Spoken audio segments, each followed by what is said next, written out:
Is going. There we go.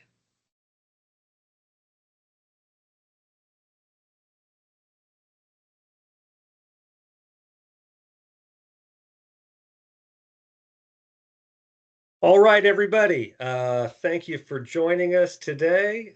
It is Tuesday, September the 24th, and we're joining you from not so sunny Greensboro, North Carolina. My name is Jamie Wright. This is my good friend and colleague, Krista Connolly. And we are your caring communications champions for what the Red Cross calls FY 25, and we will be offering this training every other month for the next several months. We'll be back in November and January. It's going to change up a little bit each time. But for those of you that have coming to us from the very first time on one of these, this is a national training that they set up for all biomed employees. So we work mostly with volunteers, BDA volunteers that work at blood drives. But there's also a version of this training, slightly different, but a version of this training that's also offered for the collection staff, for the phlebotomists, the folks that work the drives as well. So this will be our version of it, Caring Communications for the month of September. And the idea, the concept behind caring communication, I'm going to read this verbatim. But the Red Cross wishes to make caring visible by incorporating skills, initiatives, and behaviors serving internal and external customers. Again, that's our volunteers, our donors, our sponsors, our staff at all levels in every interaction, creating, they kind of cheated on that one, a caring culture every day. So again, these are exercises and skills built to help promote a culture around caring and understanding and keeping all the drives as positive as possible for everyone in attendance. And with that in mind, Krista's going to do a vibe check. All right, y'all. So what is a vibe? Because today's whole concept is the vibe of the drive. So I'm just going to give you a little definition of vibe. It's a person's emotional state or the atmosphere of a place as communicated to and felt by others. So how are you feeling today? How are you feeling today, Jamie? I'm feeling pretty good today. It's not Monday, because yesterday was very much a Monday, but I'm very encouraged. So I woke up excited and a little nervous about this. Again, planted grass, so it's been a little good to have, good to have the rain. But I'm feeling good about this, and I'm happy to be here with you. Normally, we have to do this apart in little boxes all around the state slash the country, the SEC. So I'm excited to be here with you today, Krista. How are you feeling? I'm excited too. The vibe of the day is excitement, enthusiasm. So let me check the chat and we'll see how everyone's feeling. All right. Oh, April, you're feeling very good today. All right. Very zen. Thanks for being here, April. All right. Anybody else? You can throw it in the chat. Janet, grateful. That's a great one. That is a good one. Yeah. We're gonna talk about that word later on. So thank you, Janet. We're grateful for you. Fantastic. Super fantastic. Wow. Super fantastic. Hopeful. I always say that at the grocery store when they say, "How are you today?" I always say super, and my kids get embarrassed. So yeah. Cassandra's feeling great. Anybody else? All right. And you can be honest, by the way. Don't try and help our feelings. I mean, if you're not feeling great, we can take that too. There's a time and place for everything. So, but hey, glad to hear that everyone's doing so great today. Thanks for joining us. And with that in mind, taking the idea of a vibe, the theme this month is Vibe of the Drive. So we're going to be talking and deep diving about what blood drives kind of look like and feel like. I've been blessed and privileged to be at a lot of very positive, upbeat blood drives in my area. I've certainly been to one or two, and I'm sure you have as well, where you walked in and kind of got the sense that maybe things were running behind, or there was a feeling, a vibe, The if vibe. you will, at the drive. It's something I get a lot walking into a DMV. That's nothing against the good people at the DMV. We're grateful for them too. But I frequently walk into a DMV and I get a vibe, a feeling that people have been waiting a long time. I get a vibe in different lines at the grocery store. Are you familiar with, what I mean? Going to the grocery store again. I love shopping for groceries, but you're kind of looking at the lines and deciding to get which line to put your card in. And there can be a vibe to each one of those lines. You can kind of feel it on people's faces. So yeah, we're going to be talking about vibe of the drive today, and kind of what that looks like and feels like. Our goal, of course, at every blood drive and every Red Cross event is to seek the positive vibes only, and to do our role in biomed, and working with collections and working with donors, and our role as volunteers to seek the positive and to be very present. So we want to focus on being present at that event, and with every donor that walks in. We want to identify what is in our control. Some things are not in our control, like the temperature of the room, The when the Wi-Fi. bus arrives, right? The Wi-Fi. There's certain things that are not in our control, but many things are. Our level of energy, our ability to be knowledgeable and to help people and to get them checked in and to offer them, the water and the juice and the cookies and all that. There are certain things that are in our control. We want to resolve negativity, when it comes up. If people get frustrated at check-in or at canteen or at the experience, and it is something that's in our control, we want to help to resolve that, keep things upbeat. And we also want to take care of not just our donors, but ourselves. So make sure, not just at the Red Cross and blood drives, but in life, make sure that you're taking care of yourself, as well as our donors. We check in on them, thank them for coming, welcome them in, and give them as positive an experience as possible. But make sure that you are also having as a positive as experience as possible at the drive. So positive drives only. There are four main parts to every blood drive: registration, health history, phlebotomy, and canteen. Most of what our team does here is at the beginning and end. So we are frequently the first and last folks that the donors see on the way in and out. You never get a second chance to make a first impression. So you are representing the Red Cross in a very big way, at that check-in station or at that canteen. You're going to be the first and last person, the first and last smiling face that they see when they come in and when they leave the drive. So we would ask that all volunteers do their best to be in the moment with all of those tasks. We ask you to be fully engaged in tasks and you're completing at the moment. Be welcoming, be alert. Make sure you're looking up and seeing everybody when they come in. Hey, thanks for coming. Are you here to donate? Do you have an appointment? Did you happen to do your rapid pass? What's rapid pass? It's the thing where you answer the screening questions early. Do you happen to have a smartphone? No, not a problem. Here's a little bit of light reading material for you while you wait. Just those little pieces to keep it positive and to keep alert and make sure that the donors know that you were there for them. We also want to celebrate success. I always love to give a thumbs up as people walk out, like, "Hey, feeling good? You did great. Thanks for coming." Especially the power eds. I do this push on the power eds, like, "Hey, great job, man." A lot of people can't do that for that length of time. Thank you for being here. Or the platelets, and to communicate to people, good or bad news, like, "Hey, you're going to be next up." Or, "Hey, they have two ahead of you. Thank you for your patience." But just to be engaged and in the moment. I'm an easily distracted person. I'll be the first one to admit it. My cell phone's going off here over on the side. You can't see it, and I'm trying my best to ignore it. I'm gonna turn it. But I'm a person that tends to be distracted.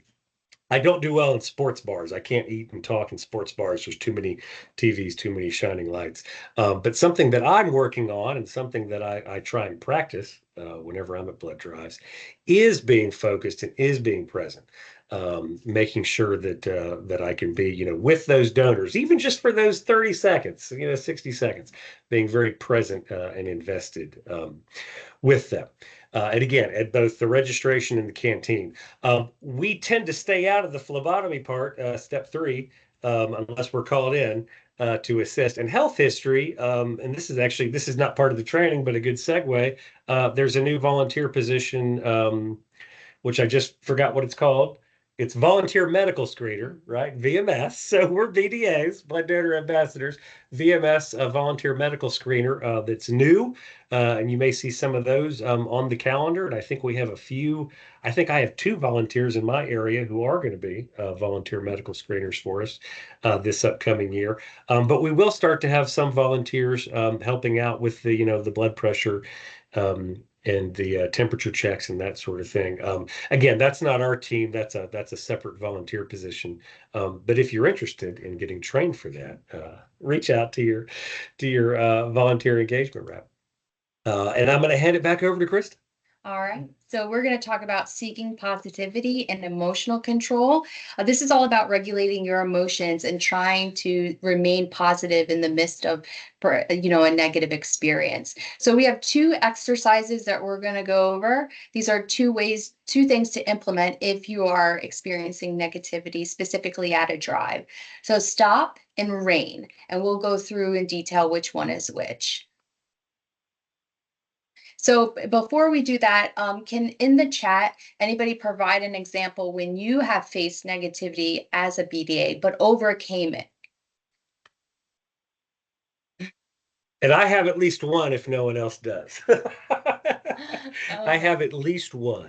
Well, while we're waiting for the chat to start moving, let's see, Janet, long wait times for scheduled donors. Yeah, yeah.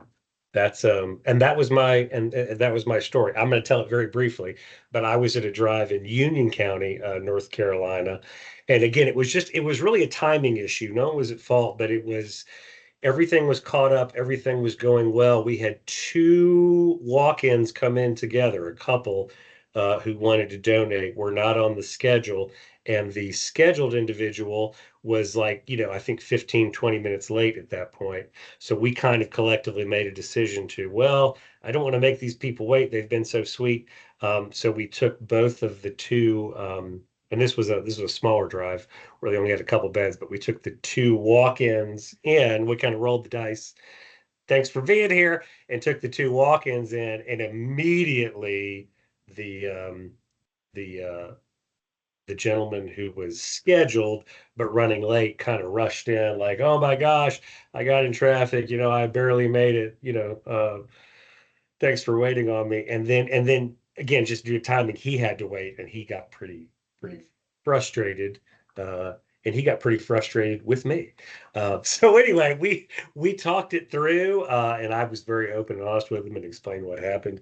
But yeah, he was very irritated about the push that we all get to, have donors make appointments, and then, we weren't, in his mind, honoring his appointment.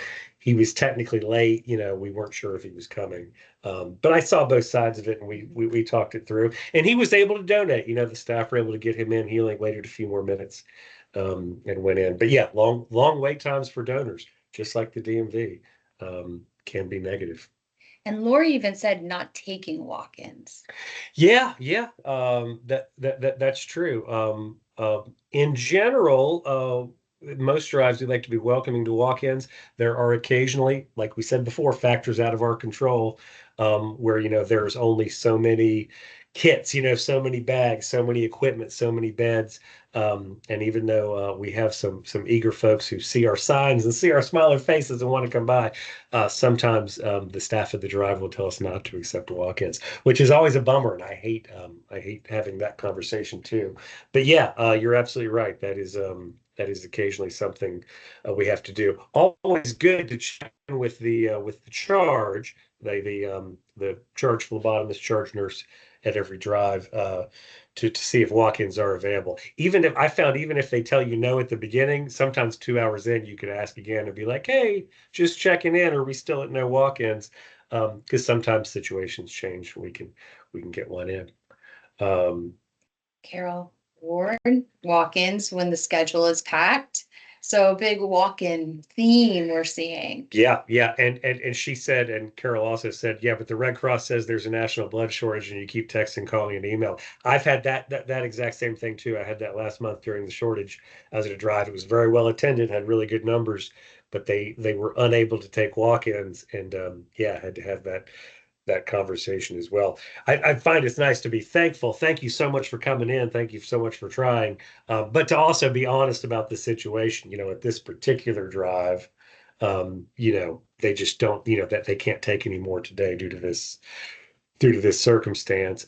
There's also, there's an app on your phone, a website where you can go to search for appointments nearby for a donor. I found Mhm. that sometimes you can, but hey, 10 minutes down the road, there's another blood drive that still has appointments open today, that sort of thing. Those are all valid things, though. Any others? Yeah, seems like walk-ins is a Yeah. point of contention, and you're not wrong. Um, any others? Did you have a story? Did you have a story about overcoming negativity at a drive, Chris? I think the main thing that I've heard from volunteers is the Wi-Fi being an issue. We even mentioned that a little earlier. So not my particular story, but something that I've heard from volunteers. So what can we do to make sure that, okay, the Wi-Fi is out? How can we fix this? Talk to the charge, maybe find the sponsor and kind of reset that router.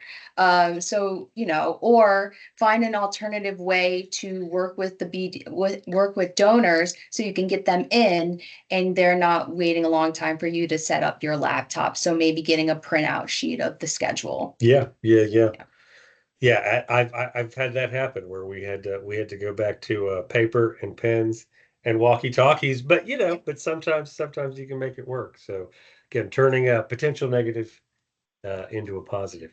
Um, Krista, this is Andrea. hey, Andrea, Hey. Hi, I was just listening. You guys are doing great. What I was gonna thank you. say about the Wi-Fi is it's a little different, for blood drives than it is not a regular Wi-Fi, which you guys know. When the Red Cross system is out, it doesn't matter that the location has Wi-Fi. Our system is just not going to work because our system is totally set up on a different kind of Right. network. So Yeah. And I we and provide all our own Wi-Fi and everything that we need. So when that goes out, it's just a bummer. There's nothing yeah, we can do until it's fixed from our end. But it's right. not it's Yeah, not because the dependent on the staff do location, have to have right? it, right? Yeah, the Right, the yeah, Lamont and the it's staff not the do have to location, it's the have the Red Cross connection. Wi-Fi that is totally different, yeah. And Yeah, that's what we have to yeah. explain. It's totally different system. Right, right, right. I guess I was thinking more like if people were trying to complete, Mhm. rapid pass, and couldn't get connected. But yeah, you're right. If the Red Cross can't connect to their system, that's a no-go as well. And when that happens, great segue. Andrea, by the way, I didn't know you were here. Andrea Bent, everybody, from Eastern NC. Thanks for joining. Um, but when things like that do happen, it's always best to stop. Nice. STOP. This is something my mother did a lot growing up. I had a younger brother, and we fought physically. We love each other, and we're close, close even today. And he is bringing my nephew over this weekend, so I'll send y'all fresh pictures. But my younger brother and I physically fought. That's how we showed our affection to each other. We were kind of wrestled and boxed and hit. It was the 80s. But my mother would get so upset, and I can remember her physically stopping when she was about to start screaming at us. But she would do this. She would stop. My mother, her name's Wanda. She's 73. She would stop, take a breath, observe, and proceed. I didn't understand it at the time. We even made fun of her and teased her. But my mother would stop, physically stop what's going on, and you would see her take that breath, that cleansing breath. There's a lot of signs to that. Take a hard look at us, and it would kind of make us stop because you're a little freaked out, and proceed. My father was not so subtle, But yes, she would stop, take a breath, observe, and proceed. You want to give a momentary pause before you react in a situation like that to create a space for reflection, which again sounds a little silly, but it's very effective to take that 1 second, 2 second, 3 second pause. You want to take a breath, slow and deep, focus on sensations. Everything's okay. Cleansing breath. You want to observe your space, acknowledge the present, remove judgment. So don't try and prejudge a situation. Look at what you're walking into, what you can change, what you can't, and then proceed with your response. And it also says to respond with intentions, to be very deliberate. Sometimes that is a sincere apology. Sometimes that is a sincere thanks. Sometimes that is a piece of helpful advice that we can give in a situation like that. Sometimes, in the case of my mother, it was, this is the thing that you're going to lose forever, if you don't calm down and stop punching each other. So stop, take a breath. Again, seems simple. Stop, take a breath, observe, and proceed. You could follow those 4 steps to practice that exercise. Um, uh, Good advice for almost any situation, not just blood drives, In but life. In life, yes, in dealing with people and children and friends in all walks of life. To stop, take that breath before you proceed. And then the second one. Okay, we have rain. So rain is an exercise, is a mindfulness-based exercise that can help leaders navigate through difficult experiences, manage stress, and cultivate greater resilience and empathy while focusing on the present. I always gravitate towards the word empathy. That's very key. So recognize, accept, investigate, non-identify. So for recognize, we have acknowledging that the happenings and recognize your emotions, knowing that all emotions are valid, and be calm and accepting of these emotions that you have and those of others, and gain clarity regarding that. Accept for A is allow experiences and situations to stay the same and embrace how they are, accepting all emotions are valid and natural. I for investigate, when with compassion to identify how your emotions feel. Sorry, y'all. I had notes and I can't read this screen. It's small. It's small. We're gonna zoom in. We're gonna there it is. And so I guess my printer skipped this one. So investigate with compassion to identify how your emotions feel and to gain insight to your patterns, reactions, and needs. And finally, non-identify, you are not defined by your emotions. Right. So you can feel anger and not be an angry person. Yes. All right. That's And you can very feel well. sadness and not be a sad. At least that's what I take that to be, Yeah. right? Yes. So you can have the full gamut, the full range of the human experience of the human emotions, every day of your life, and not have those things be who you are. Yeah. Those are normal things to do. Know that your feelings are all valid. Yeah, great things to keep in mind. So have you ever used stop or rain in your daily lives? This doesn't have to be just as a BDA, but outside of that as well. You can throw it in the chat if you'd like. Or Every day at Red Cross, Krista. Every day. We should be practicing these every day. You're absolutely right. And if you haven't practiced any of these, that's okay. That's why we're here to help provide options for you if you're in a negative situation. So that's absolutely okay. Is there anything that one of y'all do that maybe isn't stop or rain, but it really helps? Thank you, April, for the she said absolutely. Yes. I just saw April's other comment. Yeah, no, you're probably right. That is what Wanda was trying to do or not do. Well, I think for me, I definitely do breathing exercises. That's something I've learned through therapy, but also just over time. So if there's something that is upsetting me, it's a negative situation, maybe take a breath, maybe walk away for a minute, and really center yourself and trying to understand where the other person is coming from. I think that that's really helped me in negative situations in my daily life. I've shared this on other calls. And it seems corny. Um, but when I have become stressed and overwhelmed, in all sorts of situations, I remember even back in college. But when I become stressed and overwhelmed, I found it very helpful to get sunlight on my face, Yeah. even for just a few seconds.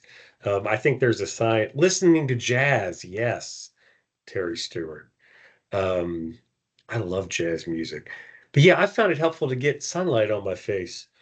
Like that's how Superman powers up too when he gets, did you know that? No. When Superman gets hit with kryptonite and he's weakened, he has to recharge by facing the sun. Um, because our yellow sun here, that shines on Earth, recharges his Kryptonian We're learning a molecules. lot. You like Yeah, to yeah, grocery shop? Like yeah, we should yeah, yeah, yeah, implement that into our daily lives for yeah, me. yeah. And then Superman. That's not why I do it, but it does work. It works for Superman. It works for me. Get a little bit of sunlight. Walk outside, get a little bit of sunlight on my face, and maybe stop, take a breath while I'm doing it. Listening to my favorite gospel song or some classical music. Yes, music. Smile. Amy says smile. Yes, smile, and the world smiles back. Is that a I think, somebody look that up? I think or somebody. you said it here today and it really made an impact. I think somebody somewhere said that. Smile and the world smiles back. Somebody Google that for us. And then put it in the chat who said it. Yeah. All right. All right. All excellent examples. Thank you for participating. So now we're going to go into the nitty gritty, the three phases of effective action plans for problem solving. Okay. Not every situation can be resolved in one conversation or in the heat of the moment. So previously we've talked about those immediate things. Some of these need more attention. Some of these are situations that we have to revisit. Some of these are situations you might need to bring to us, and we might need to bring to April. April, I'm only picking on you because you're here, or we may need to bring to somebody else in the system. So some of these, when you need to make good decisions, when you need to problem solve, sometimes you need to go a step beyond, slightly more analytical, to solve the issue. And we're going to talk about the three phases of effective problem solving. You certainly don't need to take notes, but if you were to take notes at any point today, this might be Where I the have one. notes. Phase one, problem identification. Identify the apparent problem. What is the issue? Sometimes it's not as obvious as it seems. So step one is you identify the apparent problem. You need to clearly define and articulate the issue. You got to be able to type it or speak it or say it. What is the issue? Describe the symptoms or visible signs of the problem. Okay. That's the first part of it. The second part of problem identification is seeking and analyzing the root causes. You might need to dig a little deeper and uncover the underlying factors. I'm reading this now, or root causes of contributing to the problem. What exactly is going on here? Again, before I prejudge this situation, why does everyone look so grumpy? Why does everyone look so cross? Why does everyone look so mad at me all of a sudden? The vibe is The negative. vibe. Or why is everyone laughing in this room? Did something funny happen and I missed it? It doesn't always have to be a negative. But you may need to dig a little deeper, figure out exactly what it is that's going on so that you can define the real problem. Sometimes you have to reframe and say this, give you an example for a blood drive. What somebody thought was a long wait was really just a large group of the sponsors gathering and talking. And it looked like it was a long wait. But in reality, there is no wait. We're ready for this donor right now. So again, step one, problem identification. You have to identify, you have to seek and analyze the root causes and define the problem. What actually is it that we are talking about?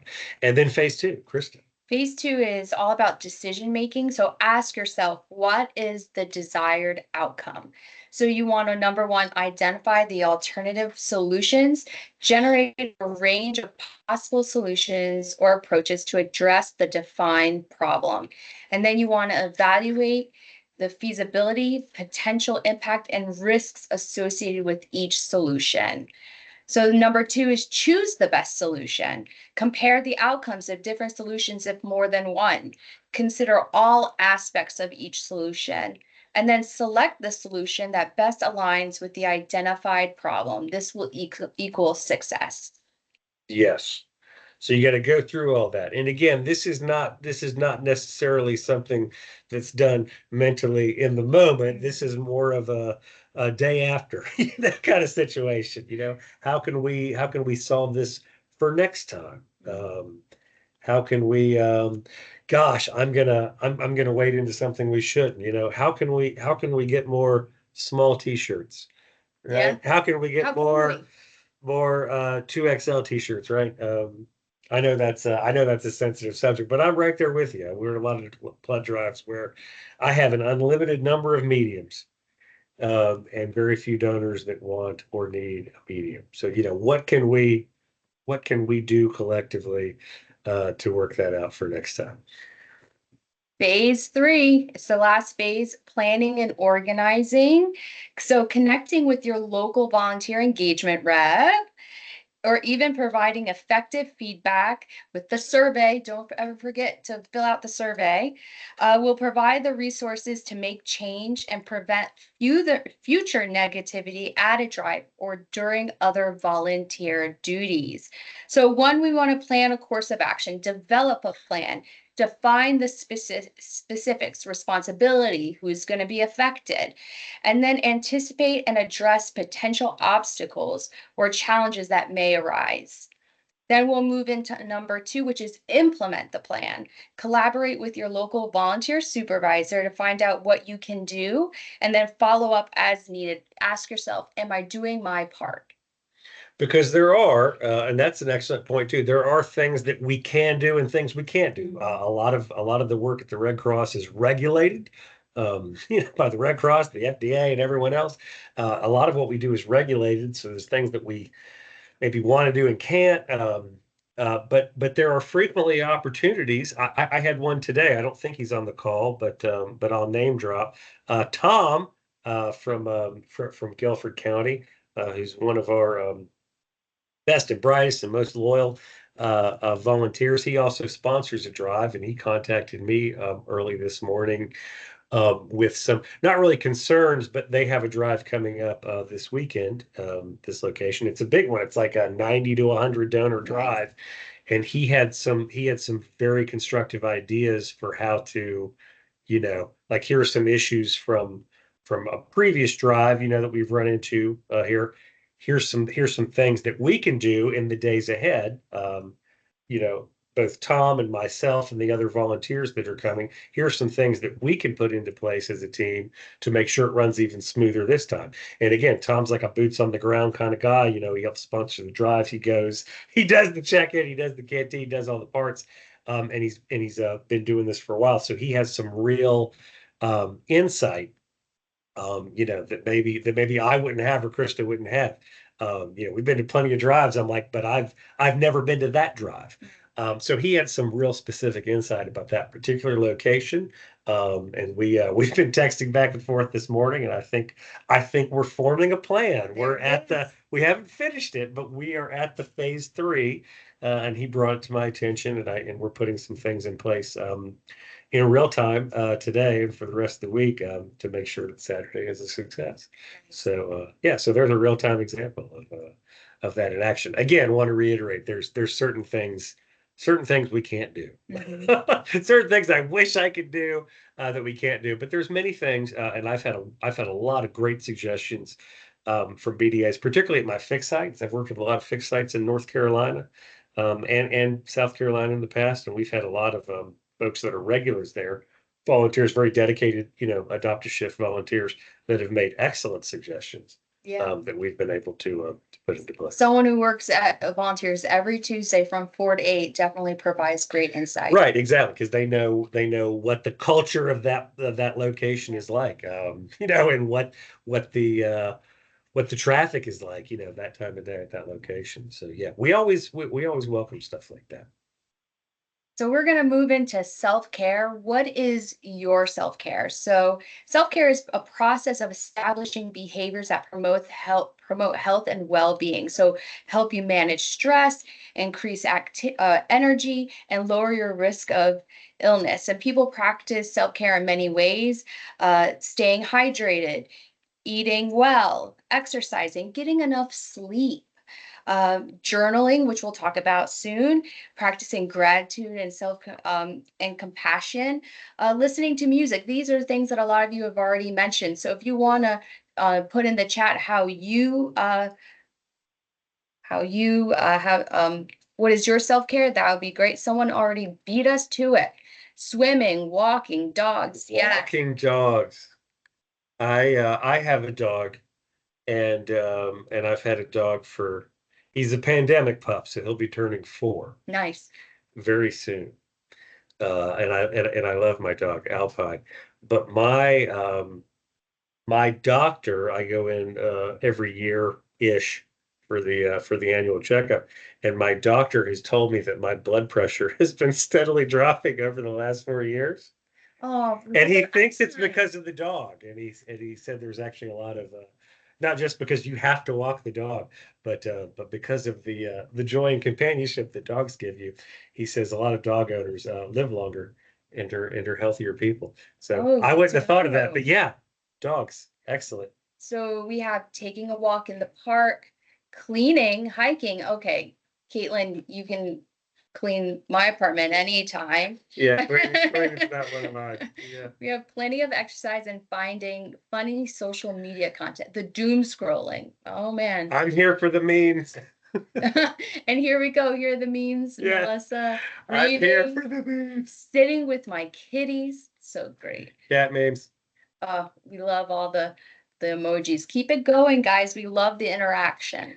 That's good. Those are all good things. I'm Yeah. also I'm a bit of a nerd. I really like old movies and video games. I have an Xbox, so but I find that clears my head. It really does. If you just 5 minutes of Xbox at the end of the day, whew, that's very cleansing for me. I love to watch shows that I've already watched in the past, which is, Gilmore Girls. If people know, they know. Bones. I've been watching a lot of Bones recently. So good. Okay. I think just, let's see, Hitchcock movies. Yeah. I mean, comfort shows. Yes. That's something that you can't, maybe a lot of people don't list as self-care, but I totally do. I like Gunsmoke. It's an older show from the 50s. I find that very cleansing as well. For anyone on here that likes Gunsmoke. Well, I've never heard of Gunsmoke, so I'll check it out. Well, hey, yeah, it's there's an app called Pluto, and you can watch Gunsmoke for free on demand. Nice. Pluto, for free. It has commercials, but it's anytime the someone price you pay. says free. It's free. Yeah. Gunsmoke ran George- for 20 seasons, 1955 to 1975. I could go on, but I won't. Caitlin says she knows the intro by heart. That's how you know. It's great. It's a Western. Oh, It's like a TV Western. I should have known from the word Gunsmoke. Yeah. We have Matt Dillon. Georgetta Foot volunteering. Somebody should send her a present. Hey, hey. hey, who said we missed that one? Volunteering, Georgette from Burlington, I believe. North Yes, Carolina. I'll take that. Hey, That's Georgette what from I do, Burlington. actually. That's what Send I that do. girl a She prize. loves volunteering. Hey, that was going to be my next answer. I was going to say that next. Volunteering Yeah. is I believe you. volunteering. That was on a previous late, meeting. Jamie, We too talked late, about too late, the Jamie. warm and fuzzies from volunteering, right? There you go. There you go. I love it. Yeah. All right. Fantastic. Up to you now. Matt Dillon. Oh, I'm sorry. It's me again. This is good conversation. Thank you guys for being here. So we're going to talk about gratitude, and my good friend Janet brought this up early on. Gratitude is the first step toward empathy, one of your favorite words. Yeah. Good things happen when you create relationships with others. When you express your appreciation for a person, you create a positive emotional connection. This allows you to connect your heart and your head and your emotions and thoughts in a positive way. I'm going to go off script here because, again, several of my team members are on here. I have never worked with a group of people that regularly show more gratitude than the team I'm with now, including this wonderful person. And I know Andrea's on the call, and I know April's on the call. Lori's on the call. Anyone else from our team who joined today? And I'm not just saying that because I know you're on the call. I've never worked with a team of people who regularly express that. Just to me and others, I hear them express it to others. Very supportive, grateful group of people, which makes me want to be more grateful and makes me want to complain less about things because because I am surrounded by people who regularly express gratitude. How does gratitude impact your vibe?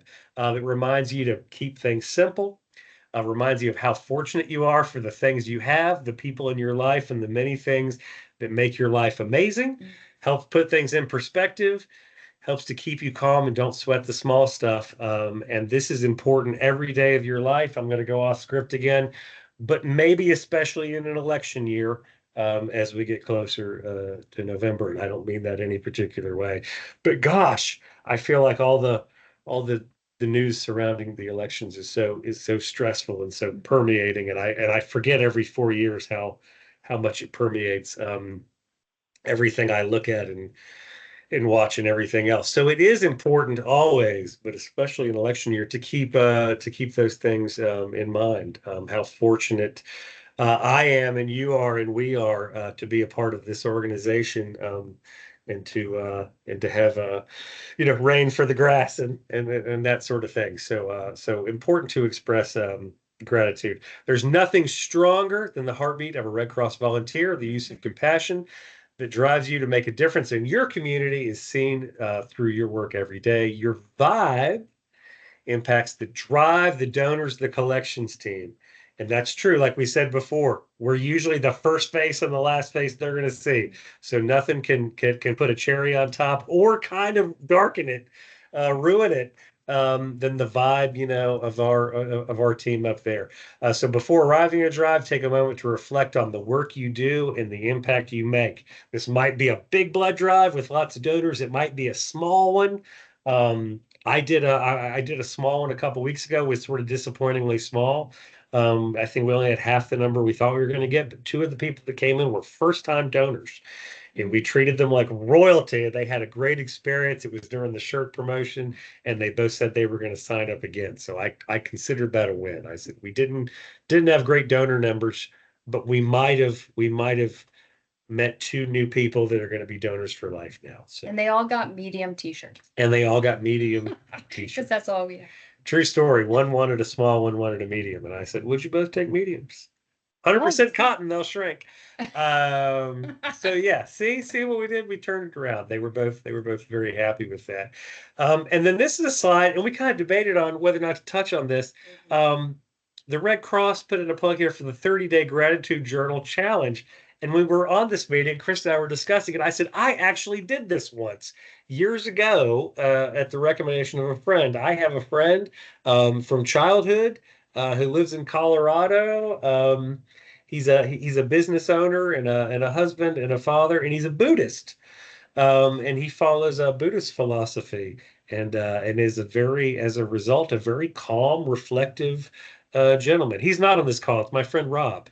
But yeah, we were kids together. But Rob, when I was going through a stressful time in my life years and years ago, he recommended the 30-day gratitude journal challenge. And I rolled my eyes, as I frequently do, when Rob tells me stuff like that. But I did it and it worked and it was great. And basically what I did was, I think I did it for 40 days.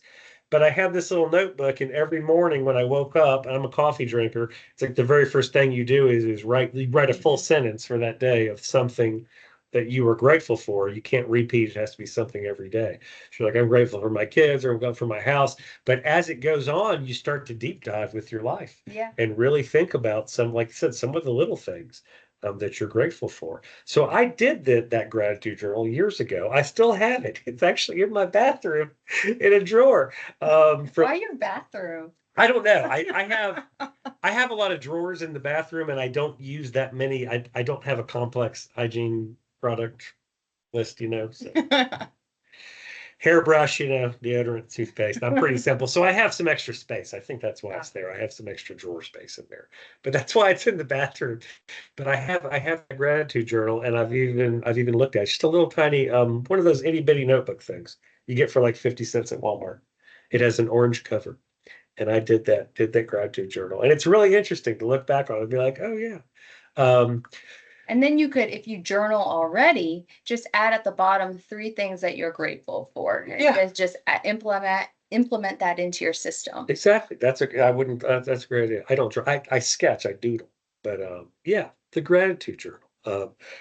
The Red Cross would tell you to put gratitude at the center of everything you were doing. Take a moment to reflect today on what you are grateful for at the Red Cross, which might be another opportunity for the chat. Just throw it in the If chat. anybody would like to share. Kristen, Jamie, this is Andrea. Yes. I know Andrea. on my Outlook, I have it set up where at the end of your day, it prompts you and said, this is the end of your day. Do you want to send out a gratitude note to anybody? So that's cool. it prompts you to do that. So the other day I actually used it. I think I said thank you to Jamie and I said thank you to somebody else that it sent it out for me. And so I think it gives you some opportunity to pick whatever designs or something. I can't remember, but it prompts you and says at the end of your workday, who would you like to send a gratitude note to today? Or who would you like to thank today?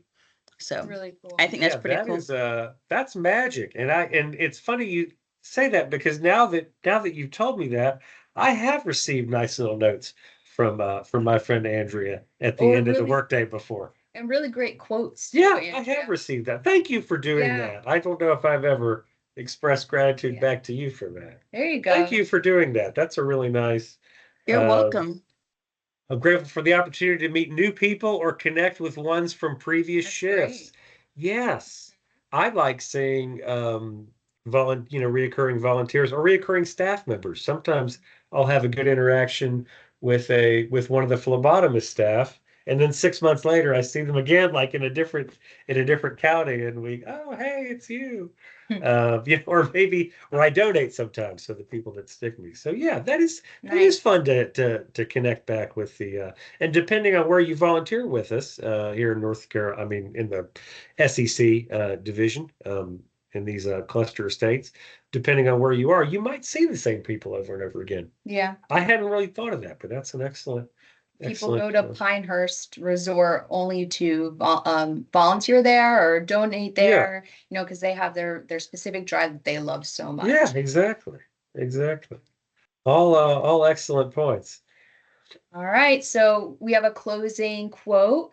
I know, Andrea, you're going to love a closing quote. Positive thoughts create positive vibes. Positive vibes attract positive experiences. Be the positive vibe, everyone. Mic drop. There it is. That's good. Read it again. It's really good. Okay. Read it again. Positive thoughts create positive vibes. Positive vibes attract positive experiences. That's the whole thing. That's the whole thing in a nutshell. I love it. I had read that, but not really absorbed that until just now. Yeah. That's great. That's a great closing quote. Thank you so much, everybody, for participating and joining us for this module. I think November is the next one. Yeah. We're going to be back in November. Thank you again. If you missed it or if you came on late, we are going to try and get this on YouTube later this week. Or join us for the 4:30 one. Yeah, and we'll be back again at 4:30. If you just now signed on, we'll be back in at 4:30. The content will be the same. Yeah. But we'll have all new quips and thoughts and observations. So that's all I have today. Yeah. Thank you all for joining. We had a really good group today. Appreciate your feedback. If anyone, we have a couple minutes. If anybody, I'm going to stop the recording. But if anybody wants to stay on and share anything or ask anything, Kristen and I will be here for the next several minutes. Otherwise, y'all are free to enjoy the rest of your Tuesday. And if you are a volunteer with us, make sure to record 1 full hour of training time. And if you are unclear on how to do that, reach out to one of us and we can help you out. But yeah, this is worth a full hour of volunteer service training time with us. Thank you all again so much. I'm going to stop recording. Did you hear that, Lori? All right.